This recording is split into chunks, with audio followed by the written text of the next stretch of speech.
Prints లో శ్రీరస్తు శుభమస్తు sale వైభవం Vaibhogam March 19 నుంచి ఏప్రిల్ 10 వరకు.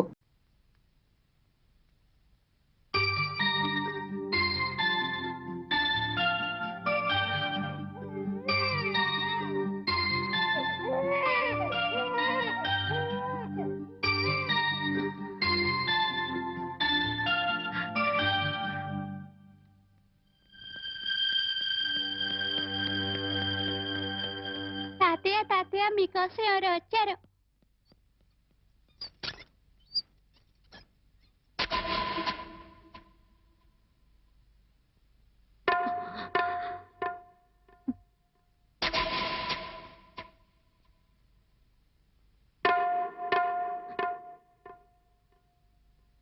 ఎవరమ్మా నువ్వు? చెప్పమ్మా, ఎవరు నువ్వు? నువ్వెవరో నాకైతే తెలీదు. ఒకవేళ మా ఆవిడికి ఎవరో తెలుసేమో. ఒక్కసారి పిలుస్తానుండమ్మా. పూర్ణ, పూర్ణ.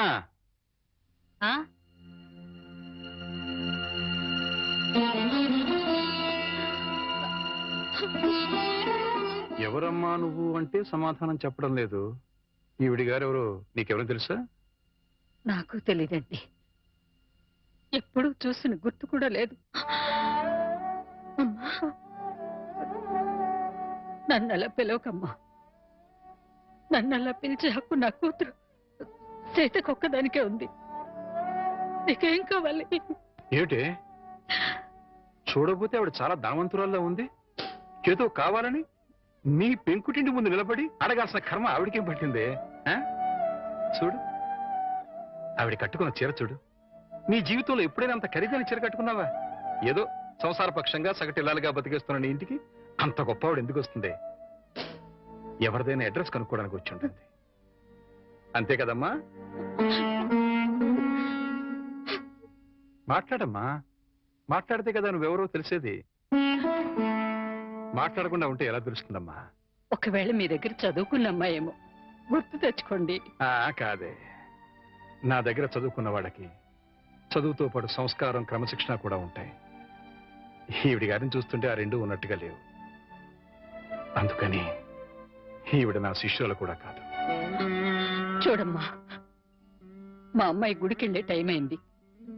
నిన్ను చూస్తే మా అల్లుడికి నీకు సంబంధం ఉందని అనుమానపడే అవకాశం ఉంది. దయచేసి ఇక్కడి నుంచి తొందరగా వెళ్ళిపోమ్మా.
ఏంటి ఇక్కడికి తగలబడ్డావు? నా బాబుని ఎత్తుకుపోదావనా? మా ఆయన్ని లేపుకుపోదావనా? నా ఇంటికి వచ్చినా మా వారితో మాట్లాడినా నరికి పోగులు పెడతాను. సీత, నా మాట కాస్త వింటావా? ఏంటి నీ మాట వినేది? నీలాంటి బజార్ దాని మాటలు వినాల్సిన అవసరం నాకు లేదు. ఏ మొహం పెట్టుకుని ఈ ఊరికొచ్చావే? సిగ్గులేని జన్మ, ఎందులో పడి చావాల్సింది.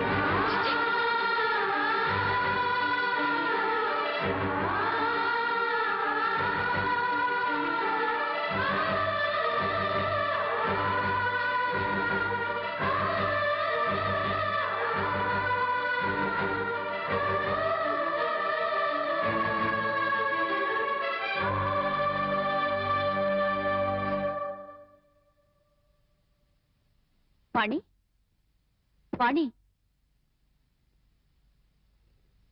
నువ్వు మా ఇంట్లో ఉన్నావని తెలిసి మీ అమ్మ నాన్న వచ్చారు. లోపలికి రమ్మని ఎంత పిలిచినా రావట్లేదు. నీతో మాట్లాడి వెళ్తామని బయటే నుంచున్నారు. నువ్వు వెళ్ళి మాట్లాడిరా.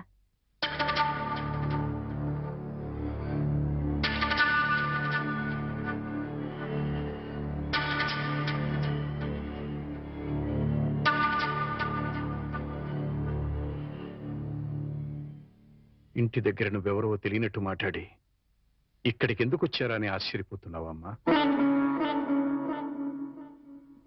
అక్కడ నువ్వు ఎక్కువసేపు ఉంటే అల్లుడు నిన్ను చూస్తాడని పంపించేశావు.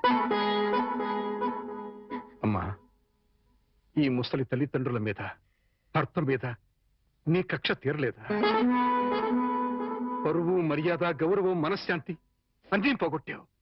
ఇంకా ఏం పోగొడదామని ఇక్కడికి వచ్చావమ్మా? నువ్వు పోగొట్టాలన్నా మా దగ్గర ఇంకేం లేదు.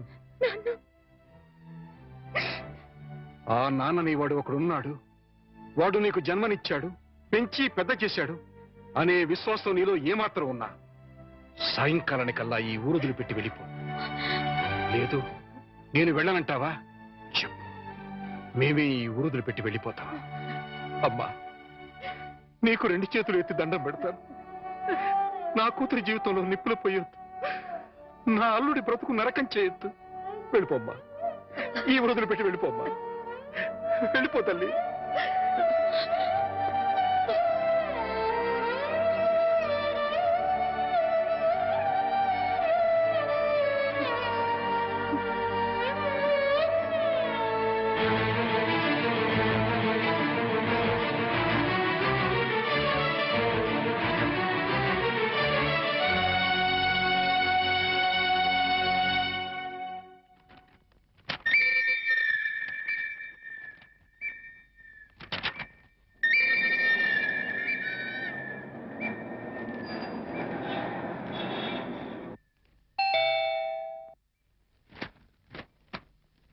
ఎవరు? ఏంటి, బాణి వచ్చిందా? వచ్చింది. ఏ మొహం పెట్టుకుని తిరిగి వచ్చావని చెడామడ తిట్టి పారేశాను. అంతేకాదు, ఏం మహాతల్లి మా ఆయన లేపుకుపోదామని వచ్చావా అని అడగాల్సిన 4 మాటలు అడిగి దులిపి పారేశాను. సరే సరే, అసలు ఎందుకు వచ్చిందో అడిగావా? ఆవిడ గారు ఎందుకొస్తే మాత్రం నాకెందుకని అడగలేదు. నీకు బుద్ధుందా? ఎన్నేళ్ల తర్వాత వచ్చిందంటే పాపం ఏదో కష్టం ఉంటే వచ్చుంటుంది. ఎందుకు వచ్చిందో, ఏ పని మీద వచ్చిందో కనుక్కోకుండా పంపించేస్తావా? ఇది మరీ బాగుంది. మధ్య నా మీద వస్తారేమిటి? సరే, బాణి వచ్చిన విషయం నాకెందుకు చెప్పలేదు? నేనే చెప్పొద్దు అనుభవం. అది మళ్ళీ నీ కంటపడితే గతం నీకు గుర్తుకొస్తుందని, ప్రశాంతంగా ఉన్న నీ మనసు మళ్ళీ పాడైపోతుందని నేనే చెప్పొద్దు నాన్నయ్యా. మామయ్య, పోనీ వాణి ఎక్కడుందో తెలుసా? మా ఇంట్లో ఉంది. ఇంతకు మునిపే మా ఇంటికి వచ్చింది. ఎప్పుడు కళకళలాడుతుండే ఆ మొహంలో కళాకాంతులు లేవు. మనసులో పశ్చాత్తాపం, మాటలో పశ్చాత్తాపం, ముఖంలో పశ్చాత్తాపం. తను చేసిన తప్పును తలుచుకుని కుళ్ళి కుళ్ళి ఏడుస్తోంది. నీతో ఒక్క మాట చెప్పినమని నన్ను పంపించిందయ్యా. ఇంకో అరగంటలో ట్రైన్కి వెళ్ళిపోతున్నాను అంకుల్. శాశ్వతంగా వెళ్ళిపోతున్నాను. ఇంకెప్పుడు ఎవరికి కనిపించను. ఒక్కసారి ఆయనతో మాట్లాడాలి, తీసుకురావు అని ఆ బిడ్డ దీనంగా అడుగుతుంటే కడుపు తరుక్కుపోయిందయ్యా. చేతకాక చిన్న పిల్లల్ని ఏడ్చేశాను. రామారావు, వాణ్ణి తను పోగొట్టుకున్న స్థానాన్ని సంపాదించుకోవాలని అనుకోవటం లేదు. తనకు ఆశ కూడా లేదు. కేవలం నిన్ను కలుసుకోవాలని, మాట్లాడాలని తపన. మళ్ళీ జీవితంలో అవకాశం వస్తుందో రాదోనన్న ఆరాటం. అమ్మను కానీ, నాన్నను కానీ, కనీసం తన కన్న బిడ్డను కానీ చూడాలనుకోవటం లేదు. కేవలం నిన్ను చూడాలనుకుంటుంది, నీతో మాట్లాడాలనుకుంటుందయ్యా. ఆలోచించుకునే వ్యవధి లేదు రామారావు. అమ్మాయి వెళ్ళిపోవడానికి టైం అయిపోతుంది. నువ్వు తనను క్షమించినా క్షమించకపోయినా పర్వాలేదయ్యా. ఆ అమ్మాయి క్షమించమని నిన్ను ఒక్కసారి అడగడానికి అవకాశం ఇవ్వు రామారావు. Please please. సీత, నీ వాణితో మాట్లాడుస్తాను. ఆగండి ఒక్క నిమిషం.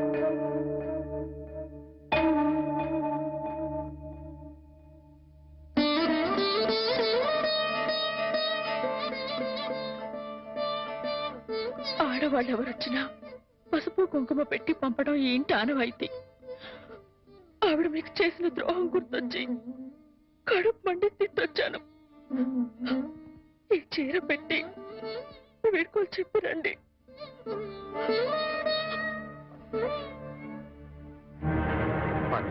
వాణి ఎక్కడ? ఆ గదిలో ఉంది. వెళ్ళిపో.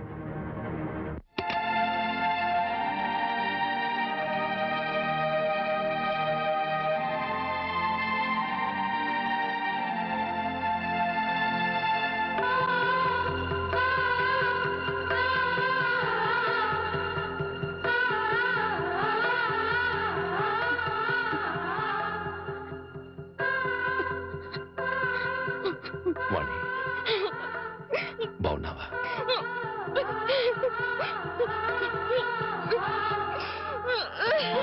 వాణి వాణి ఏమిటిది? ఇలా కూర్చో.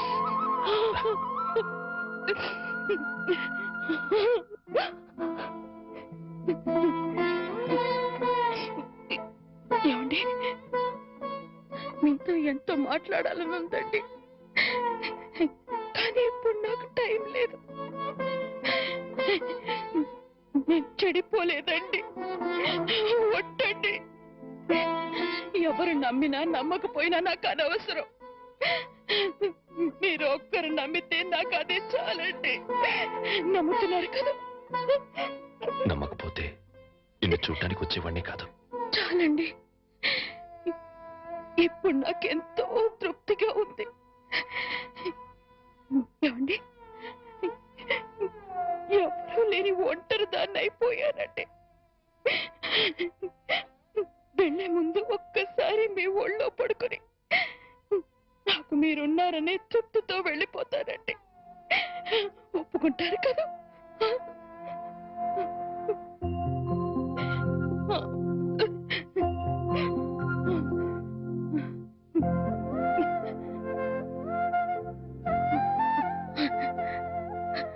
వాణి ఇంటికి వెళ్దాం పద.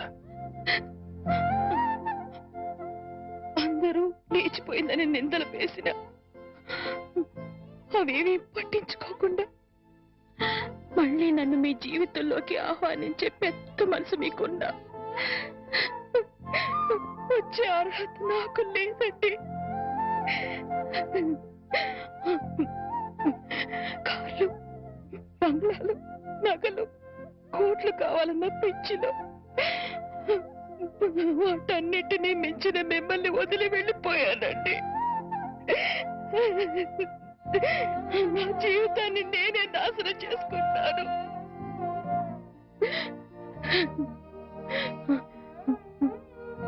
మళ్ళీ ఇంకో జన్మంటూ ఉంటే మీ భారీగానే పుడతానండి. ఆ జన్మలోనైనా అందరూ మెచ్చుకునే భార్యగా